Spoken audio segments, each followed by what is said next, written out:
larger building, what would be the effect? However, taking the fire marshal's budget, our budget together, because we're, heating two very old, inefficient buildings, it may be a wash. There may be a slight increase, but I don't think there's any way to really know that until we're in that building, Right. especially with dispatch being in there and the 24/7 power, power usage. However, reminder that is being done right now at a very old building, so Right. there's no way to know that until we're there. We've had those conversations. Other than that, operationally, I don't see any changes within our budget. Personnel-wise, Nope. there's going to be the need to move into that building and perhaps paper goods and all the things that go along with getting into a building and setting up office supplies and all that. Some of that budget might get blown out. But some of that, maybe a renegotiation of the facilities rental agreement with Waterford, if we're not going to be using them as much as we anticipate, maybe downgrading Especially, that relationship. with the change with Waterford, but again, saying that this is approved, and we take the evidence into our building. Well, now you're not using a portion of what that agreement was with Waterford, so that's the opportunity to renegotiate that and That's how I see it. possibly have a reduction. Yeah, that's how I Certainly see is it there. too. Hopefully they see it that way. Great. Yeah, Other well, questions? One thing I wanted to point out, sorry, Mr. Cunningham. No, go ahead. Inside of the line for the officers, I know we're asking, originally we asked to add 2 officers. Again, the police commission is still pushing for 2 officers. I also want to point out that within the next year, we have at least 3 senior officers that are leaving the department through retirement. We're going to start to get to an area where we are going to have an influx in changeover. In some ways, that's very good. In other ways, it makes it difficult because we are going to have portions of time when we are down staff. So we want to try to get ahead of that. So part of adding officers to the department is also to front load a little bit of that impact of those officers leaving. Because if we're hiring officers prior to people retiring, we have people up and running, so there is a minimal impact when an officer leaves. If we get lateral transfers, we're talking about several months possibly until they're up and running as an officer that counts for minimum patrol is out on the road on their own. If we have to hire somebody who has not been to the academy, you're talking about a year until that person's up and running. So in theory, if we have 3 officers leave this year and we have to hire 3 new people that go to the academy, well, we're going to have a year down 3 people. So just to keep that in mind, of part of our request or the thought process of increasing numbers is also to try to buffer that a little bit, because the sooner we add to the department in that side, we're able to buffer some of the impact, because that officer that goes to the academy, you're still paying their salary. However, they're not counting towards minimum patrol. You're still having overtime to replace the officer that retired. So there's a cost incurred to the town. So looking to kind of mitigate that, that loss and that risk by having those officers on earlier than later. So just want to point that out to you. So you're going to lose a couple, we're pretty sure we're going to lose a couple of senior Yes. officers. With that comes a reduction in pay scale, obviously. Correct. Bringing someone fresh on, typically younger and at a lower step. So there's some savings there, but there goes the overtime budget, because you're going to be you have fewer officers to cover more shifts, et cetera. If you had a second officer, would we save money? Maybe that's a dumb question, but maybe it isn't. Well, it would depend, because if you hired 2 officers and you were able to, say, get 2 lateral officers that didn't have to go to the academy, and then when the officers left, you sent people to the academy, the 2 officers on the road would buffer the loss of the 3. So, it's hard to say the exact dollar amount you would save, but certainly you're not going to spend as much as you're going to spend if you didn't put those people on, had 3 people go to the academy who didn't count towards minimum patrol, and you're replacing 3 people on overtime 5 days a week, which certainly has a large dollar amount to it. Do we have hard dates of retirement for anyone yet? We don't.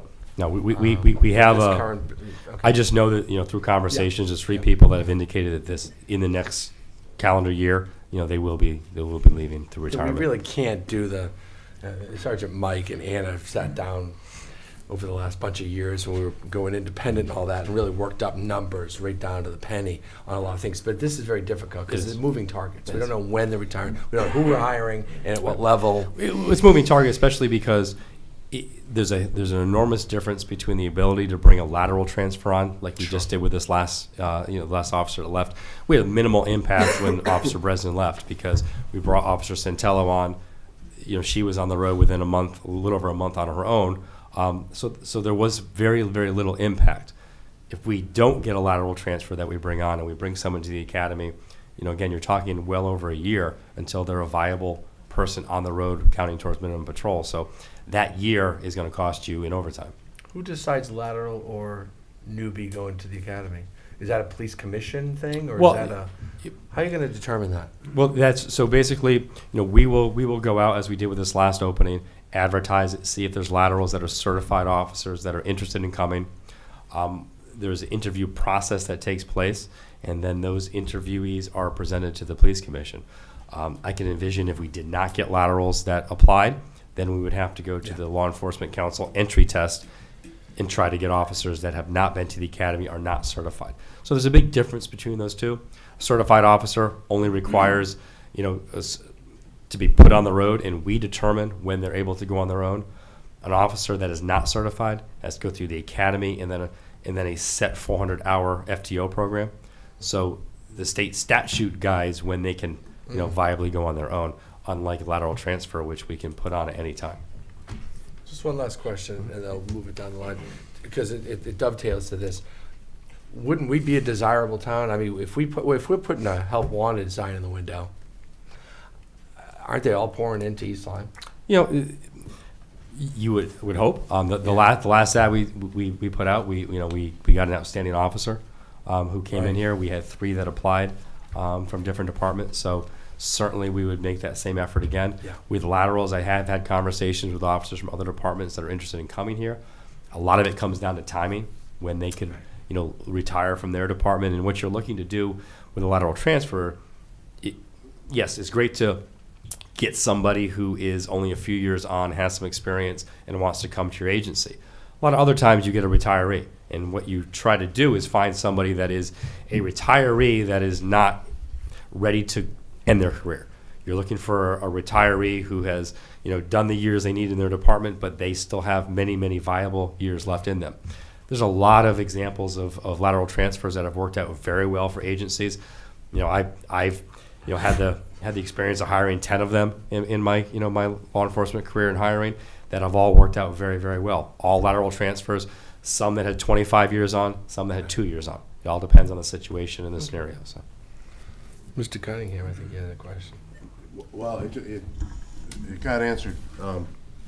I was curious about how, what when you say a lateral transfer, what type of experience do they typically have? So it sounds to me like it's either a more senior person that's had a career with another police department, now they're looking to go somewhere else, or someone that's just started. So I'll give you an example. The last officer we hired as a lateral, she had 6 years, almost 7 years on. The other officer in that process that was second, I believe he had 4 or 5 years on. So you had officers that have experience, do have a depth of knowledge. However, they're not at the very end of their career. They still have many, many years left of active police work in them. But, again, I can say you could have somebody at 25 years who has a lot of years left in them, too. It's very dependent. That's why I think you have to be very selective in a lateral transfer process. You have to make sure you're picking the right candidate and not just picking a candidate because it fits a scenario. You want to make sure they are the best candidate for this town. Yeah. I mean, it sounds to me like there's a lot of strategy involved in optimizing whether you do someone new into the academy, when you do that, when you do the lateral, and it's probably an area that would probably be really worthwhile to really explore that. Great, not here, but I'm sure that's what you're doing. Absolutely, yes, without question. There's an opportunity there. This has nothing to do with that, but I noticed in the budget that the canine maintenance went down about $5,500.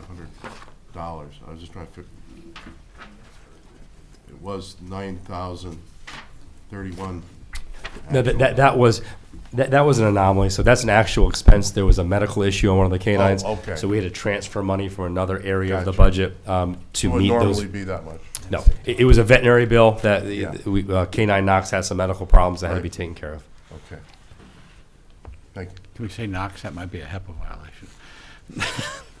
Didn't say what the medical problems were. Okay. I don't know if it applies to dogs. Chief, one question I have, and this is probably all for all of us as well as the police commission, and only because then you have alarm monitoring. Yep. Thinking of a possible revenue source, Mm-hmm. repeat alarms. I know a lot of towns have where you're allowed so many false alarms a year, and after that, you have a fine you have to pay. Mm-hmm. I know that there's alarms that come in on several times a week for the same businesses, time after time again. Has there been any discussion about possibly a small? I'm not talking about $100 or something like that, but after say, 8 or 5 alarms in the course of a year, start saying, okay. Hey, And there is a town ordinance that addresses that. My understanding is, unfortunately, it's never really been exercised.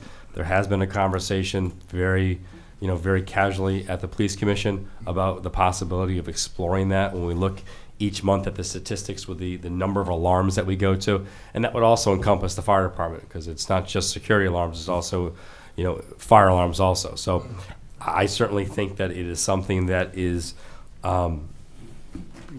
possibly would be a good idea. I think one of the problems that some communities run into is the management of that, of finding a good way to manage that alarm monitoring of how many alarms you're going to and the billing portion. Certainly there's ways to work that out. There's areas inside of our CAD system that do that for us.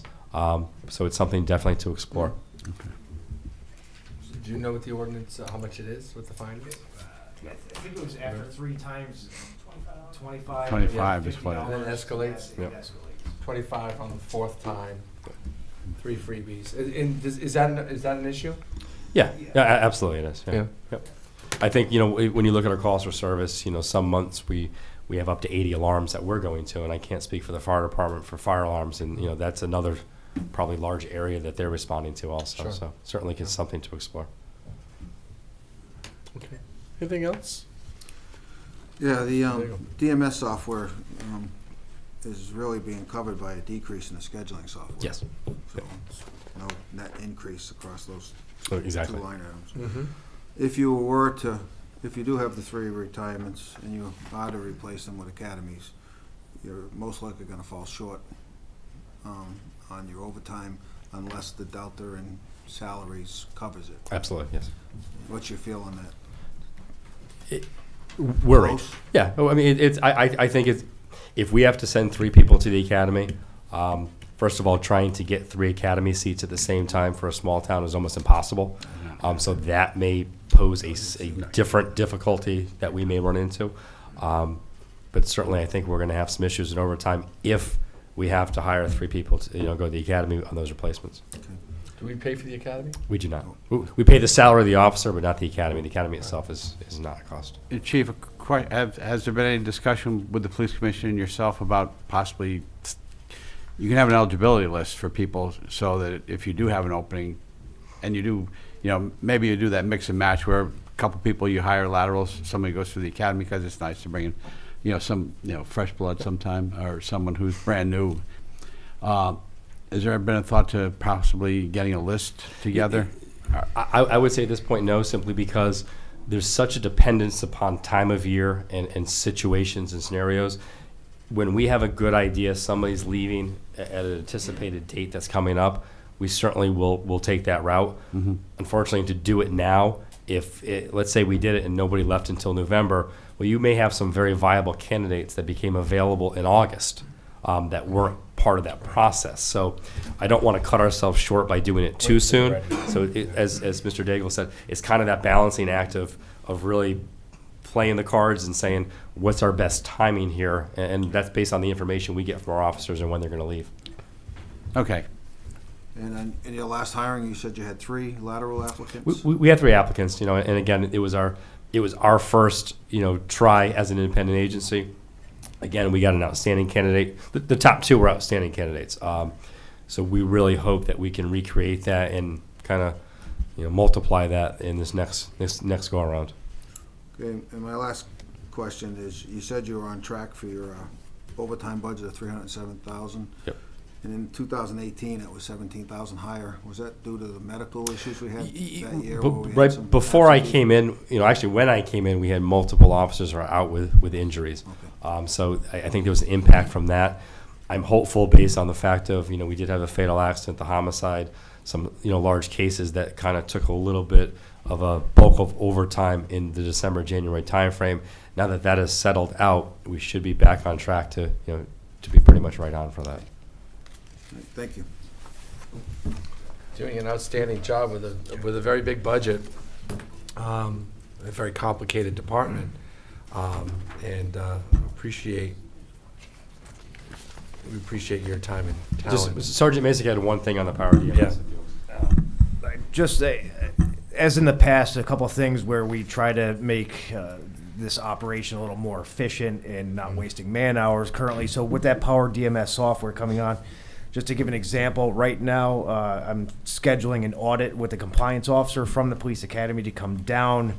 And I've been spending hours and hours trying to go through binders, old records, where this system here now with the officers logging in, they can log in, do the audit right from Meriden. And I have to so you're going to save a lot of my man hours in doing that administrative task that could very easily be done here, and I can focus on, some other more important issues. So I just wanted to put that out. You're going to, between your scheduling software and your DMS software, Trust me, there's plenty of job security. you're going to be on the road a lot. Thanks, Sergeant. Thanks, Chief. I think we're good here. Are you all set? We have two more. Oh, yeah, you sure do. Three more. No, I was going to let you leave, and then I'd go, okay, who's got dispatch? Is that what's next on our list? No, animal ACO. control. Animal control, then dispatch, and then emergency management. Sorry. AC. What number is that? 220. 226? Everybody knows it but me. You're coordinating everything, so we. We got a lot on the plate. As you said to the building official, anything with a negative number. Yep. You're out of here. So there is a negative number. ACO is a very lean budget, and obviously there are portions of it that are shared and are in unison with the town of Waterford. We brought on a new ACO this past year. The salary for that ACO is less than the previous ACO. So you see a reduction in that salary line. You do have a very, very slight increase in the part-time ACO. That part-time assistant ACO works holidays, nights, and weekends. Training, we stayed the same.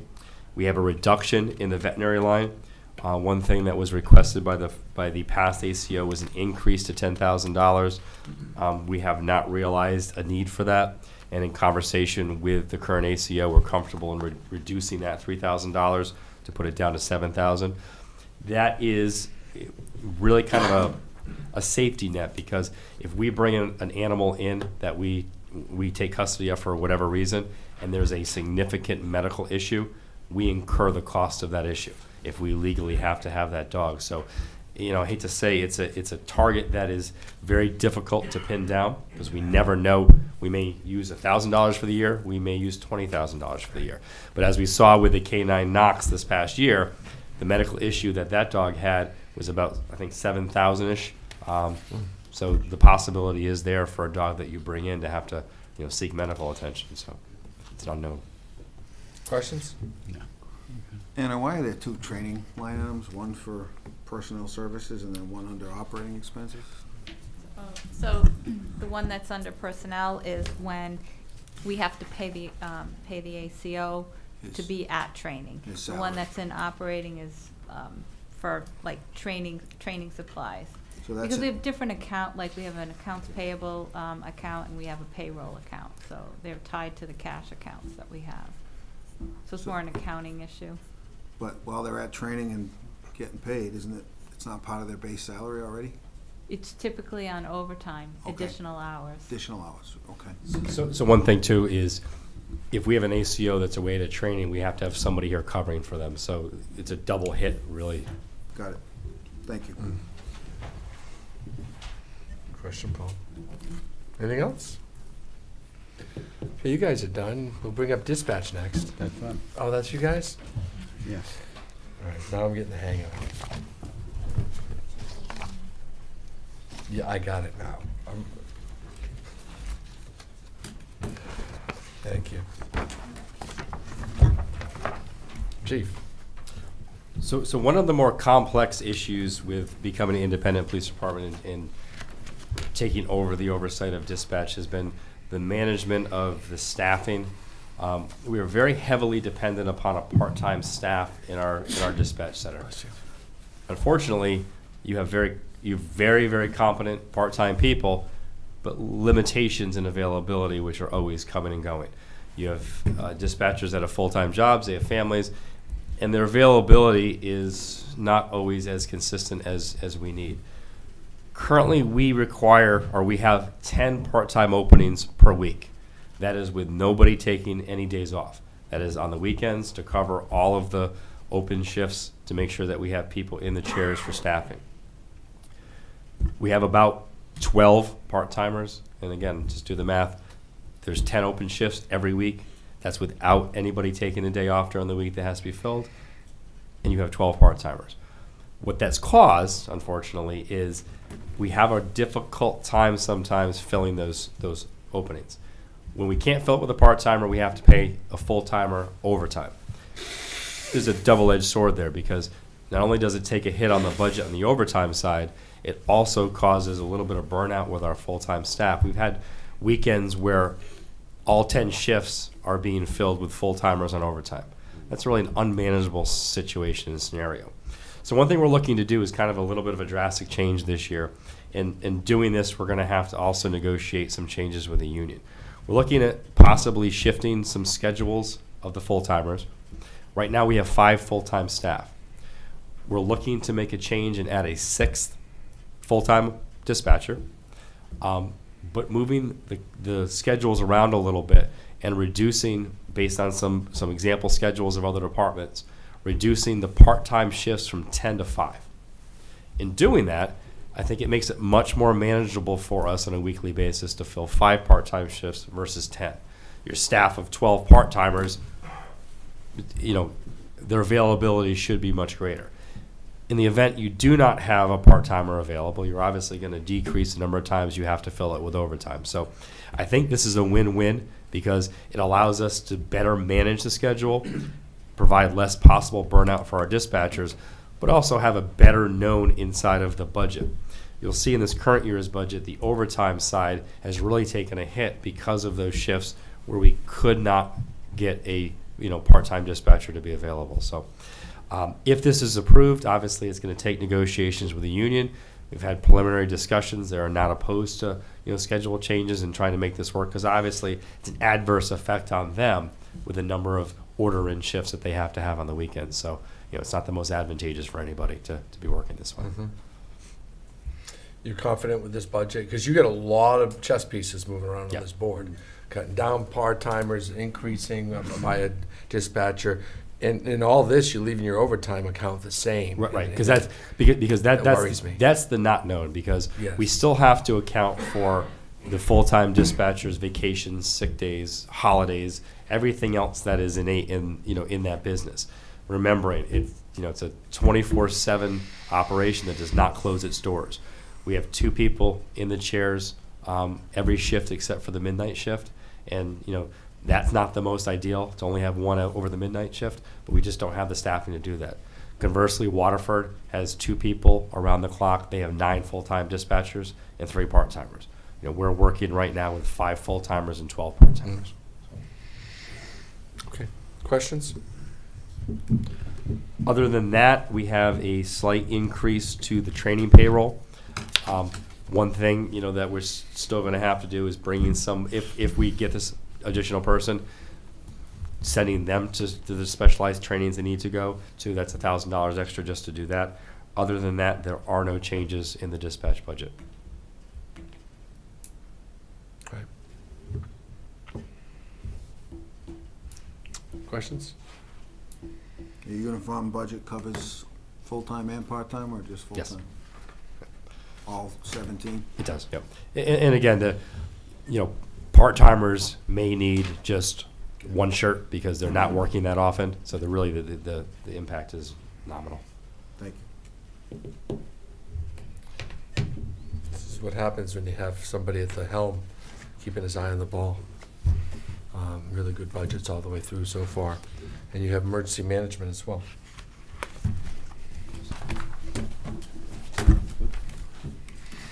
Coming up, Chris? Chris Taylor is our fire marshal, but we still have this listed as emergency management, huh? At least on our